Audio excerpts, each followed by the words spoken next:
بسم الله الرحمن الرحيم الحمد لله على ولي الأحد الفرد الصمد الذي لم يلد ولم يولد ولم يكن له كفوا أحد والصلاة والسلام على من لا نبي بعد وبعد السلام عليكم ورحمة الله وبركاته құрметті мұсылман бауырлар, күндердің төресі болған жұма күні баршамызға хайырлы береке болсын. Құрметті мұсылман бауырлар, біздің ислам дінінде адамзаттың өмірінде тәуекел деген ұғым бар екен. Тәуекел деген жалпы не нәрсе десе, бүкіл себепті жасап, адам баласы Аллаға тапсыру керек екен. Ісінің бүкіл себебін жасайды. Сауда болса, сауданың бүкіл себебін жасайды. Сапарға шығу керек болса, сапардың бүкіл себептерін жасайды да, қалғанын, нәтижесін Аллаға тапсыруды тәуекел дейді екен. Қазіргі көпшілік адамдардың бойында жоқ нәрсе, адамдар мұқтаж болып жүрген сипаттардың бірі осы тәуекелдің жоқтығы екен. Адамдардың көбісі біздер Аллаға тәуекел етпей, бәлкім себептерге, бәлкім адамзатқа сеніп қалған екенбіз. Сәл бір нәрсе болса, пәленшеге звондай салам, немесе сәл бір нәрсе болса, пәленше шешіп бере қояды. Сәл бір нәрсе болса, қолымыздағы қаражатқа сеніп, сәл бір нәрсе болса, қолымыздағы мансапқа сеніп жатамыз. Болса да Алла Тағала сол себептердің иесі, сол себептерді жаратып берген Алла екен. Адамзат кез келген ісінде Аллаға тәуекел ету керек екен. Құран аяттарында Алла Тағала فَإِذَا عَزَمْتَ فَتَوَكَّلْ عَلَى اللَّهِ Ей Мұхаммад саллаллаху алейхи ва саллям, бір істі жасаймын деп ниет қылсаң дейді, онда Аллаға тәуекел ет дейді. Инна Аллаха юхиббул мутаваккилин. Расында Алла Тағала тәуекел етушілерді жақсы көреді дейді. Бір істі жасайтын болсаң, Аллаға тәуекел ет дейді. Кез келген істі бастайтын болсаңыз, бисмилля тәуеккәлту алалла деп айту керек екен. Сөйтіп Аллаға тапсыру керек екен. Ғалым кісі былай деп айтады, тәуекел деген нәрсе дейді, адам баласы бүкіл себептерді жасап, нәтижесін Аллаға тапсыру, Аллаға арқа сүйеу дейді. Раббым Алла, мен бүкіл себептерді жасадым, қалғаны өзіңе, нәтиже беруші өзіңсің деп ниет қылу, міне осы тәуекел деп айтқан екен. Біздің дінімізде мынандай бір нәрсе жоқ екен. Алма піс, аузыма түсті қойып тұрып, ешқандай себептер жасамай, Құдай мені өзі форчикадан болсын тамақтандырады, аспаннан маған тамақ түсіреді, Құдай Тағала маған береді, біреуді жібереді деп себебін жасамай үйде отыру, ол не болады екен? Шариғатымызда бұл шайтани жол болып есептеледі екен. Бәлкім бұл ақымақтық болып есептеледі екен. Пайғамбарымыз саллаллаху алейхи ва саллямға бір күні бір жігіт келіп, былай деп айтады дейді, Алланың елшісі, мен сапарға шығамын дейді, түйеммен бірге, далалық жерге. Сонда жолда егер де ұйқым келсе, шаршасам, астымдағы көлігім шаршаса, бір жерге тоқтаймын дейді. Сол кезде Алланың елшісі, түйемді байлап барып Аллаға тәуекел етіп жатайын ба, әлде түйені байламай жібере салып, Аллахым саған тәуекел, мына түйені саған тапсырдым деп айтайын ба деді. Сонда Пайғамбар саллаллаху алейхи ва саллям не деді? Түйеңді байла, одан кейін Аллаға тәуекел ет деп айтты деді. Демек, дінімізде себепсіз тәуекел ету бұл дұрыс емес екен. Кісі себебін жасамайды, ешқандай жаңағы нәтижеге жеткізетін себепті жасамайды, сөйтіп не істейді? Құдайым өзің бере сал, пәленшені жібере сал деу, ол не болады екен? Бұл дұрыс болып есептелмейді екен. Сол үшін де дінімізде тәуекел деген ұғым өте жоғары ұғым болып есептеледі екен. Қиссаларда келеді, Ибрахим Адхам деген ғалым кісі өмір сүрген екен ерте замандарда. Табиғин кісі, үлкен ғалым кісі. Сол кісінің заманында дейді, өзінің жаңағы замандасы, өзінің мұсылман бауыры Шақиқ әл-Балхи деген екінші бір ғалым кісі өмір сүрді дейді. Бір күні Шақиқ әл-Балхи былай деп айтты деді, Ибрахим, мен пәлен деген қалаға бара жатырмын, сол жерге жұмыс істеуге кетіп бара жатырмын, өзімнің рызығымды іздеймін, Аллаға тәуекел етіп кетіп бара жатырмын деп айтты деді. Жолың болсын, аман сен барып кел, олжалы қайт. Сонда Шақиқ әл-Балхи жолға шықты дейді. Бір кезде, бір-екі күннен кейін әлгі ғалым кісі жолдан бұрылып қайтып келген екен өз қаласына. Ибрахим әл-Адам қайттан әлгі кісімен жолығып, не болды деп айтты деді. Неге қайтып келдің? Сонда Шақиқ әл-Балхи былай деп айтқан екен, жолда кетіп бара жатқан едім, бір ағаштың көлеңкесіне барып көлеңкелеген едім дейді. Сөйтсем әлгі ағаштың бұтағында құстың ұясы бар екен дейді. Әлгі құстың ұясында бір құс екі қанаты сынып ұша алмай жатыр екен дейді. Рызығын іздей алмайды дейді, жүре алмайды, ұша алмайды дейді. Сонда екінші құс келіп, ұша алатын құс келіп, аузына тамақты толтырып алып келіп, екі қанаты сынған құстың аузына салып жатыр екен деп соны көрдім дейді. Сондай қиссаны көрдім дейді. Сөйттім да өз-өзіме былай деп түйін шығардым дейді. Мен не істеймін? Басқа елге барып жұмыс істеп, лучше өз қаламда отыра берейін. Сөйтіп пәленше маған жәрдем береді, анау маған садақа береді, мынау маған тамақ әкеп береді, анау пәленше бүйтіп жібереді, мына төленше мына қажетімді өтеп жібереді деп, мұсылман бауырларыма сеніп артқа қарай қайтып кеттім дейді. Жұмыс істемеймін деп қайтып келдім дейді. Ибрахим әл-Адхам былай деп айтқан екен сол кезде. Сен неге дейді, қанаты сынған құсты өзіңе үлгі қылып тұттың дейді. Неге қанаты сынбаған, рызықты таситын, еңбек ететін құсты өзіңе үлгі қылып алмадың дейді. Еңбек ететін, тәуекел ететін құсты неге алмадың дейді. Пайғамбарымыз саллаллаху алейхи ва саллям айтады дейді, әлгі ғалым кісі айтып отыр. Алла тағала алушы қолдан көрі, беруші қолды жақсы көреді.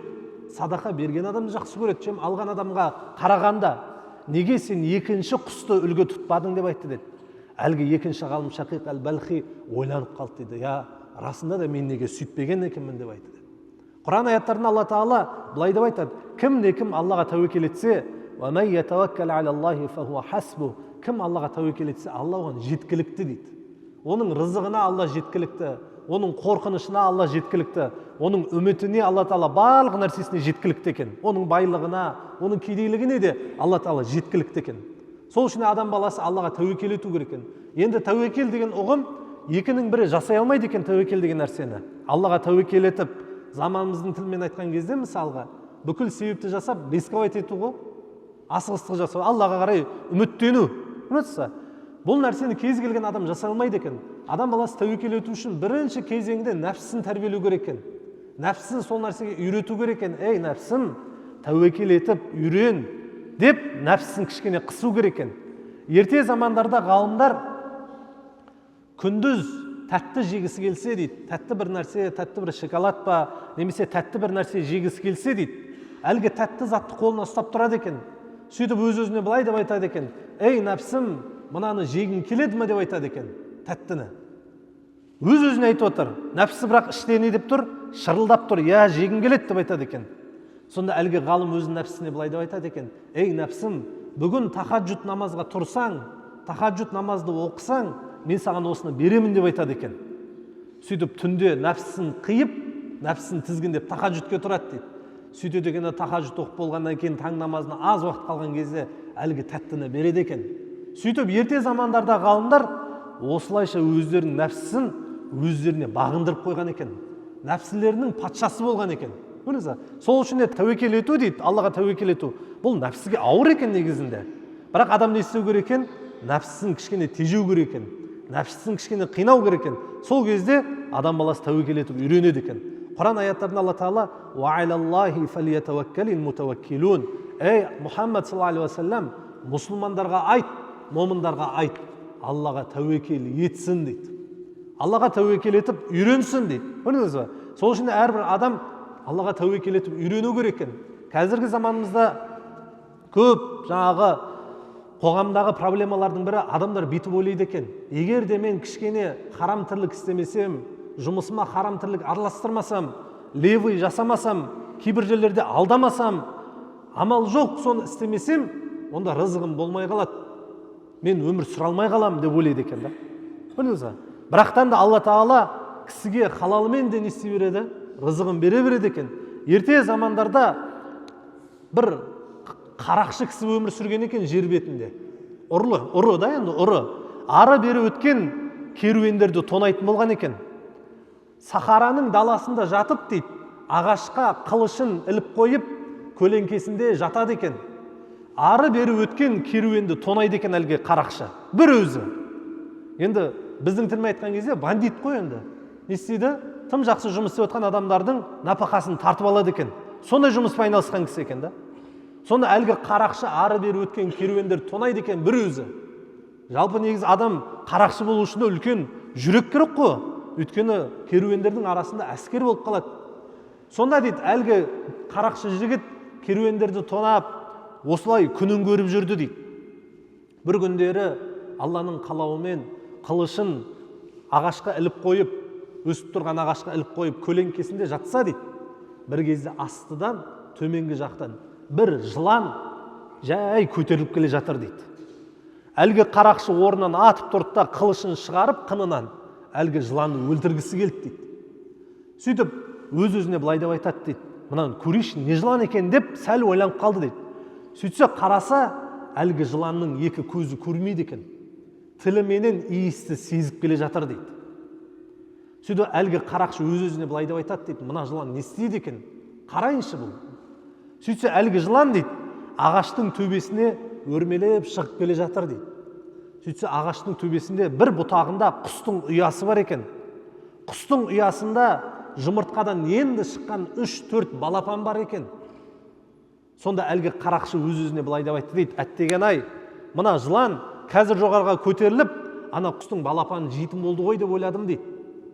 Бірақ сонда да көрейінші деп айттым дейді. Әлгі жылан бұтаққа көтерілді дейді. Құстың ұясының жанына келіп, құстардың жанына келіп дейді, балапандардың жанына келіп, балапандарды жемей, бәлкім қасына келіп, аузын ашып жатты дейді. Бір кезде құстардың енесі келді дейді. Аузы толған рызық. Келді да балапандардың аузына ашық тұрған аузына сала бастады дейді. Құс деген ол бізде қазақта сөз бар ғой, мысалы, тауық мидай миың жоқ деп мысалы, ең жаңағы ақылсыз жаратылыс бұл құс екен. Ажыратпайды екен. Мысалы, тауыққа тасты берсең де жейді, шиша берсең де жейді, дәнек берсең де жей береді. Сонда дейді, әлгі құс енесі өзінің балапандарының аузына да тамақ салып жатыр, жыланға да аузына тамақ салып жатыр дейді. Бір кезде жылан тамағын жеп болғаннан кейін әлгі құстарға тиіспей, қайтадан төменге қарай түсіп кетті дейді. Ертесі күні қараса, дәл сол қисса екінші рет қайталанды дейді. Әлгі қарақшы өз-өзіне былай деп айтады дейді. Ва Алла деп айтады дейді. Мына жылан Алла Тағала бұған қандай күш-қуат беріп қойса да, әлгі балапандарды енесімен қосып жеп қоюға шамасы келеді. Бірақтан да бұл жылан өзінің нәпақасын адалынан тауып жүр екен ғой дейді. Алла Тағала маған сондай күш-қуат берді дейді. Бірақтан да мен неге өзімнің күш-қуатымды арам нәрсеге жұмсап, рызығымды арамнан тауып жүрмін деп айтты дейді. Сөйтті да бұдан кейін қарақшылығын тастады да Алла жолына бет бұрып, сөйтті да бұдан кейін істеді, тақуалыққа бет бұрған екен. Осылайша әлгі кісі тақуа кісілердің біріне атанды дейді. Сол үшін адам баласын істеу керек екен, қорқынышты қою керек екен. Құран аяттарында Алла Тағала біздерге былай деп айтады, расында шайтан сендерді кедейлікпен қорқытады дейді. Шайтан келіп айтады да, кассы деп отсаңыз, бүгін бір 5000 теңге ана жерден жай қалтаңа салсай дейді да. Үйде бала шағаң рызығы бар, анау бар, мынау бар, машинаның бензині бар, әйелің анау бар, қыдыртуың керексің. Ол болмаса болмайды ол деп кедейлікпен істейді, шайтан қорқытады екен. Алла Тағала айтып отыр, бірақ шайтанға ермеңдер дейді. Оның кедейлікпен қорқытқанына сендер сенбеңдер дейді Алла Тағала Құран аяттарында. Сол үшін әрбір адам Аллаға тәуекел ету керек екен. Харамнан рызық табу деген нәрсені тоқтату керек екен да. Тіпті ерте замандарда Фудайл ибн Ияд деген ғалым кісі өмір сүрген екен.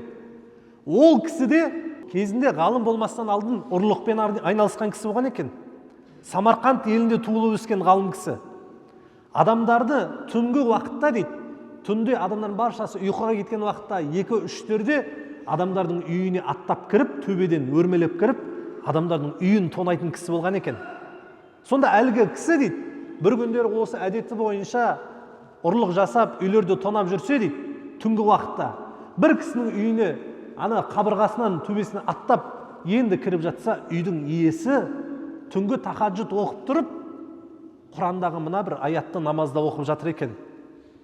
Алла Тағала Құран аятында айтады: «Әлем я'ни лиллазина аману ан тахша'a qulubuhum li zikrillah».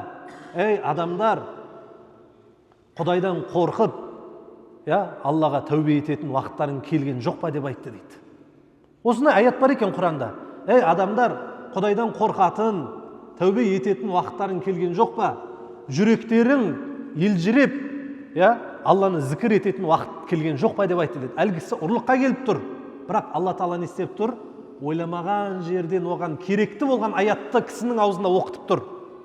Сонда әлгі кісі әлгі аятты естіген кезде өз-өзіне былай деп жауап берген екен: Раббым Алла, дұрыс айтасың, тәубе ететін уақыт келді деп қабырғадан кері қарай түсті дейді. Сөйтті да Меккеге қарай көшті дейді, Самарқандтан. Барды да Алла үшін білім алуды бастады дейді. Сөйтті да жер бетіндегі ең мықты үлкен ғалымдардың бірі болып, жер бетіндегі ең үлкен тақуа адамдардың біріне айналған екен.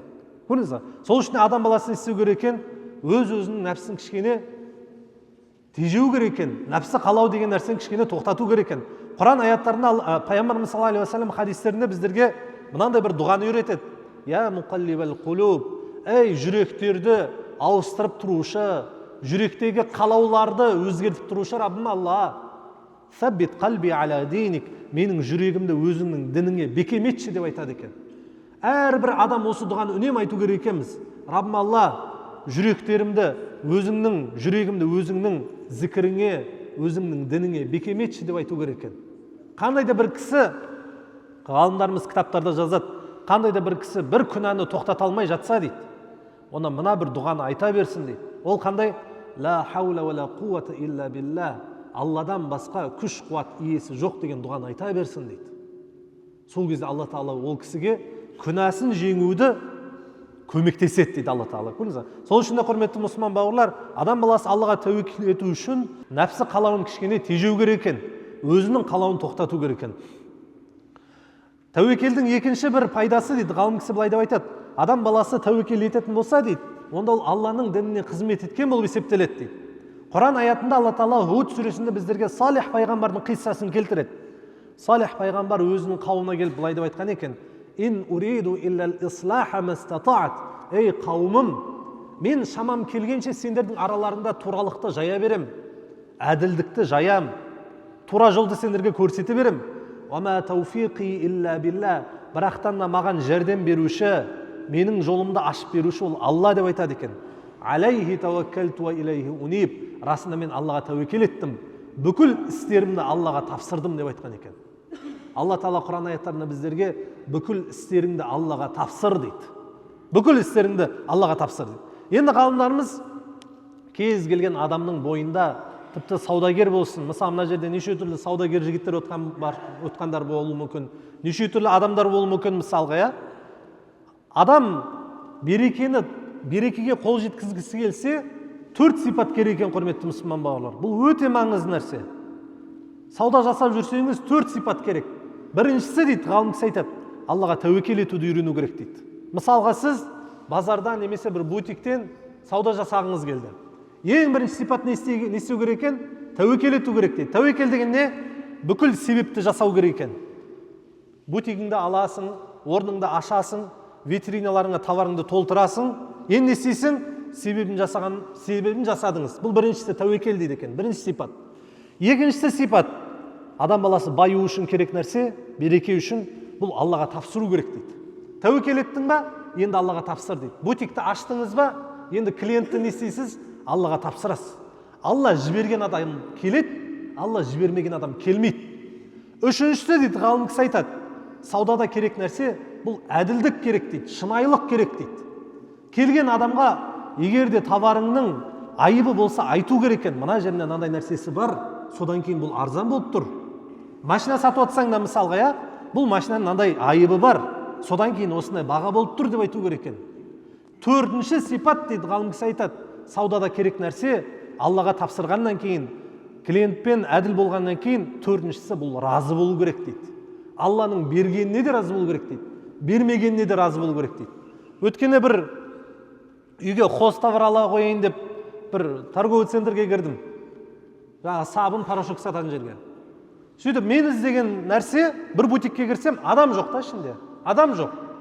Сөйтіп соған кірсем, мынандай нәрсе бар ма десем, мен имам екенін танып қалды да, сөйтіп бір кез жалғыз айтып отыр да, адам жоқ, емеке бір дұға қылып қойсаңызшы деп отыр да, адам келсін, рызығымыз мол болсын дейді да. Бірақ мен іздеген нәрсе жоқ екен, сөйтіп екінші бутикке бардым. Екінші бутикке барсам, адам көп та, соның жанында. Маған керек зат тұр екен, бағасы қанша десем, бірінші сатушыдан сұрасам, анадан сұрашы дейді да, екіншісіне сілтейді. Екіншісіне мынау қанша десең, ана кассадегі отқандан сұрашы дейді. Кассадегі тамақ жеп отыр екен бір кезде. Мынау қаншадан десем, тау дейді да маған. Тамақ жегізбейсіңдер ғой дейді да. Адамдар түсінбейсің да, мынау клиент жоқ деп жылайды. Мынаған келсең, тамақ жегізбейсің, клиент көп деп жылайды да. Адам баласының жүрегі бір қалыпта тұрмайды екенбіз ғой біздер. Күн ысып кетсе, ысып кетті деп айтады екенбіз да. Күн сәл салқындаса, не болып кетті деп айтады екенбіз. Неғып салқындап кетті? Что-то сезон емес еді ғой деп, адам баласына еш нәрсе жақпайды екен да. Сол үшін адам баласын істеу керек екен, өзінің нәпсісін кейбір кезде тежеу керек екен. Нәпсіне қой деп айту керек екен. Аллаға қарсы шыға берме. Тәуекел деген нәрсені үйрету керек екен. Аллаға тәуекел етуші құлдардың дейді, 3 деңгейі болады екен. мына осы жерде отырғандарымыздың баршамыз үш түрлі деңгейде Аллаға тәуекел етеді екенбіз. Біріншісі, бір адамдар бар екен, Аллаға тәуекел еткен кезде Алла тағала сондай мейірімді, қамқор бір өкіл секілді тәуекел етеді дейді. Басшы секілді есептейді екен Алланы. Ол басшы деген бірақтан не істейді? Жұмысындағы, қол астындағы адамдарға уақытша ғана қамқор болады. Егер де ол жұмысынан шығып кетсе, ол не істейді? Қамқорлығы бітеді екен. Бұл тәуекел етушілердің ең төменгі деңгейі екен. Алланы не істейді? Уақытша ғана қамқоршы деп есептейді екен. Ол болмайды екен. Екінші Аллаға тәуекел етушілердің екінші түрі болады екен. Бұл ортаңғы деңгей екен. Алланы анасы секілді мейірімді қылып көреді екен. Раббым Алла, анам маған қалай мейірімді болса, сен де маған дәл солай мейірімдісің деп есептейді екен. Үшінші, Аллаға тәуекел етудің үшінші деңгейі бар екен адамдардың. Бұл дәрігер менен ауру адам секілді дейді. Ауру адам дәрігерге қалай мұқтаж болса дейді. Қалай мұқтаж болса, оның ауруы қаншалықты жаңағы дәрігерге мұқтаж болса, дәл солай Аллаға тәуекел етеді дейді. Мысалы, ғалымдардың арасында керемет сөз бар ғой. Ауруың қаншалықты ауруыңнан жазылғың келсе дейді, соншалықты дәрігерге сабыр ет дейді. Мысалға, ауырып тұрсың, дәрігерге келдің да, дәрігер айтып отыр да, укол салам жамбасыңнан дейді. Ауырып тұрсаң да бірақ не істейсің? Ауырса да амал жоқ, я дейсің да, өйткені жан керек саған. Көрдіңіз? Ғалымдар айтады сөзінің жалғасында, білімсіздікке сабыр ететін болсаң, білім алғың келсе, онда ұстазға да сабыр ет дейді. Білімсіздіктен құтылғың келсе, онда ұстазға да сабыр ет дейді. Сол секілді әрбір адам Аллаға тәуекел еткен кезде дәрігерменен мынау жаңағы ауырып жатқан науқас секілді Аллаға тәуекел ету керек екен. Дәрігер не десе соны істеу керек екен да. Тура сол секілді пенде де Алла не десе тәуекел ет деді ме, бұл тәуекел ету керек екен да. Көрдіңіз бе? Ғалым кісі сөзін жалғастырып былай деп айтады. Пайғамбарымыз саллаллаху алейхи уассалам хадистерінде былай деп айтады дейді. Алла тағала ақыретін уайымдаған пенденің жүрегін бір қалыпты соқтырып қояды дейді. Дүниелік ісіменен ақыреттік ісін оны тез-тез реттеп береді екен. Кім-кім Аллаға ақыретін уайымдайтын болса дейді. Ақыретті уайымдап, үнемі жатса да тұрса да, ертеңгі есеп-қисап қалай болады деп уайымдайтын адамға Алла тағала дүниелік ісінде, ақыреттік ісінде көз алдында бәрін шешіп бере береді екен. Ал егерде кім ақыретін уайымдамаса дейді, Пайғамбарымыз саллаллаху алейхи ва саллям айтады. Алла тағала оны дүниенің артынан жүгірте береді дейді. Жүгірте береді дейді. Бірақ бәрібір дүние оған қарамайды дейді. Оның дүниеви мәселесі бәрібір шешілмейтіндей қылып қояды дейді. Бірақ ол не істей береді? Дүниенің артынан қуа береді, бірақ оның бәрібір не істелмейді? Дүниесі шешілмейді екен. Пайғамбарымыз саллаллаху алейхи ва саллям заманында Пайғамбарымыз саллаллаху алейхи ва саллям бір күні сапарға сахабалармен бірге шығады. Баршаңыз білетін қисса. Сонда Пайғамбарымыз саллаллаху алейхи ва саллям жолда келе жатып, сахабаларға айтты дейді. Осы жерде демаламыз деді. Ағаштардың жанына келіп. Сонда әр сахаба әр түрлі ағаш пенен тастардың жанына барып, палаткілерін, шатырларын тіге бастады деді. Пайғамбарымыз саллаллаху алейхи ва саллям адамдардан сәл алыстау кетіп, бір ағаштың көлеңкесіне барып кішкене демалып жатады.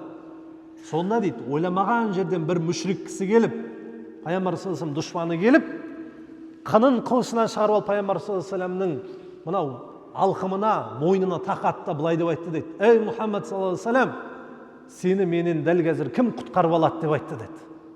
Пайғамбарымыз саллаллаху алейхи ва саллям үш рет Алла деп айтты деді. Алла деп айтты деді.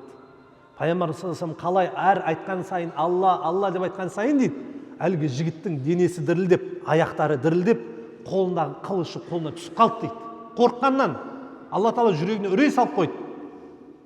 Сонда Пайғамбар саллаллаху алейхи ва саллям жердегі жатқан қылышты көтеріп алды да, әлгі кісінің мойнына тақады да, сені ше менен дәл қазір кім құтқарып ала алады деп айтты деді. Айдалада екеуміз деді. Сонда әлгі жігіт не деді? Ей Мұхаммад саллаллаху алейхи ва саллям, сен мейірімді адамсың ғой, сен кісі өлтірмейсің ғой, мені кешірші деп айтты деді. Пайғамбарымыз саллаллаху алейхи ва саллям бара берген деп айтты деді. Сол үшін кім Аллаға тәуекел етсе, Алла тағала оған жеткілікті болады екен. Бүкіл нәпақасын оған беріп қояды екен. Пайғамбарымыз саллаллаху алейхи ва саллям хадисінде тіпті біздерге адам баласы үйінен шығатын болса да, көлігіне мінсе де тәуекелдің дұғасын айтуды ұмытпаңдар дейді. Хадистерде Пайғамбарымыз саллаллаху алейхи ва саллям былай деп айтады. Кім үйінен шығатын кезде бисмилла, Алланың атымен, тәуеккалту алаллах, Аллаға тәуекел еттім. Вала хаула вала қуата илля билла, Алладан басқа күш, қуат иесі жоқ деп айтатын болса дейді. Үш-ақ сөз. Бисмилла, тәуеккалту алаллах, вала хаула вала қуата илля билла деп айтса дейді. Сол кезде періштелер әлгі кісіге айтады екен, Алла Тағала сені біріншіден тура жолға салды деп айтады екен. Бүгінгі рызығыңды береді саған деп айтады екен. Және сені бүкіл жамандықтан сақтайды, және шайтанның азғыруынан сені бүгін сақтап қояды дейді екен, үйіңе қайтып келгенге дейін дейді екен. Сол кезде дейді, бір шайтан жүгіріп келіп әлгі кісіні азғырайын деп жүгіріп келсе, екінші шайтан әлгі шайтанға азғырайын деп тұрған шайтанға айтады екен, пәленше, Құдай бұған дәл қазір уәде беріп қойды, өзі рызығын береді, өзі тура жолға салады, жамандықтан өзі құтқарады, шайтаннан азғыруынан өзі құтқарады, сен оны бәрібір азғыра алмайсың деп айтады екен. Үйден шыққан кезде осы дұғаны айту керек екен. Көлікке отырған кезде де пайғамбарымыз саллаллаху алейхи ва саллям бисмилля таваккалту алалла ва ла хаула ва ла қуввата илля билля субханаллази саххара лана хаза ва ма кунна лаху муқринин ва инна иля раббина ламунқалибун деген дұғаны айтыңдар дейді. Мағынасы, Раббым Алла, осы көлікті біздерге бағындырып берген Раббым Алла, сен соншалықты пәксің. Егер де сен мына көлікті біздерге бағындырмағанда еді, біз мына көлікті бағындыруға шамамыз келмес еді деп айтты. Және біздердің баршамыз саған қарай ораламыз, қайтамыз деп пайғамбарымыз саллаллаху алейхи ва саллям осылай біздерге дұғаны үйретіп қойған екен. Сол үшін әрбір адам үйінен шығатын кезде осы дұғаларды міндетті түрде айту керек екен. Құран аяттарында Алла Тағала фаъбудуху ва таваккал алейх ва Мұхаммад саллаллаху алейхи ва саллям, Раббыңа ғана құлшылық қыл дейді. Және соған ғана тәуекел ет дейді. Себептерге тәуекел етуге болмайды екен, құрметті жамағат. Себептерге тәуекел етпеңіз. Бір жерге сапарға шығатын болсаңыз да ақшаңызға сенбеңіз. Қаншама мысалы ақшасы бар адамдар бар, сапарға шығады, бірақтан да ұшпайтын самолет ол ұшпайды да бәрібір. Қанша ақшаң болса да, самолет ұшпайды. Нелетная погода деп айтса саған болды да, сен қолыңда қанша ақша болса да самолетті ұшыра алмайсың. Сол үшін де Аллаға тәуекел ету керек екен да. Раббым Алла, осы себептердің баршасын жаратып берген сенсің, мен саған ғана тәуекел етемін деп айту керек екен. Қазақта жақсы бір сөз бар ғой, тәуекел түбі жел қайық дейді, жүзесің де өтесің дейді. Тәуекел деген бір не? Кеме секілді екен да. Теңіздің үстінен жүзіп өтіп кете береді екенсің. Ал егер де тәуекелің болмаса, онда адам баласы не істейді екен? Жарты жолда батады екен. Өйткені оның қолындағы бүкіл материалдық зат бітіп қалады екен. Көрдіңіз бе? Хадистерде пайғамбарымыз саллаллаху алейхи ва саллям біздерге жер бетіндегі мына жаратылыстың ішіндегі ең қатты тәуекел ететін жаратылысты айтқан кезде кімді келтірді? Құсты айтқан екен. Ең әлсіз жаратылыс құстың өзі тәуекел етеді екен. Хадистерде пайғамбарымыз саллаллаху алейхи ва саллям айтады, егер де сендер дейді мұсылмандар Аллаға шынайы тәуекел етсеңдер дейді, Алла Тағала сендерді құс секілді рызықтандырып қоятын еді дейді. Мысалға құс дейді пайғамбарымыз саллаллаху алейхи ва саллям айтады, таңертең өз ұясын ұшып шығып кеткен кезде қарны аш, асқазаны бос болып шығады екен. Сөйтіп кешкісін құс қайтып келген кезде дейді, асқазаны толып, өзінің ұясына аман есен жетеді екен. Пайғамбарымыз саллаллаху алейхи ва саллям хадисінде айтқан екен, кім Аллаға шынайы түрде тәуекел ететін болса дейді, онда не істейді? Алла Тағала оны осылай таңертең аш шығарып, кешкісін тойдырып, Алла Тағала өзінің еліне аман есен алып келеді дейді. Сол үшін құрметті мұсылман бауырлар, Алла Тағала баршамызға осы шынайы тәуекел етуді, Аллаға ғана тәуекел етуді, ешқандай себептерге сенбей, бүкіл істерімізді Аллаға тапсыруды Алла баршамызға нәсіп етсін. Құран аяттарында Алла Тағала кім Аллаға тәуекел ететін болса дейді, Алла оған жеткілікті және Алла оны ойламаған жерден рызықтандырып қояды дейді. Ойламайды екен, рызығың қайдан келеді деп ойламайды дейді. Алла Тағала оған біреуді жіберіп қояды екен. Не болмаса, Алла Тағала оны есептемеген жерден рызықтандырып қояды екен. Алла Тағала мұқият естіп білгендеріңізге разы болсын. Алла білуші әрі үстем. Ва ахир дa'вана анил хамдулиллахи раббил аламин.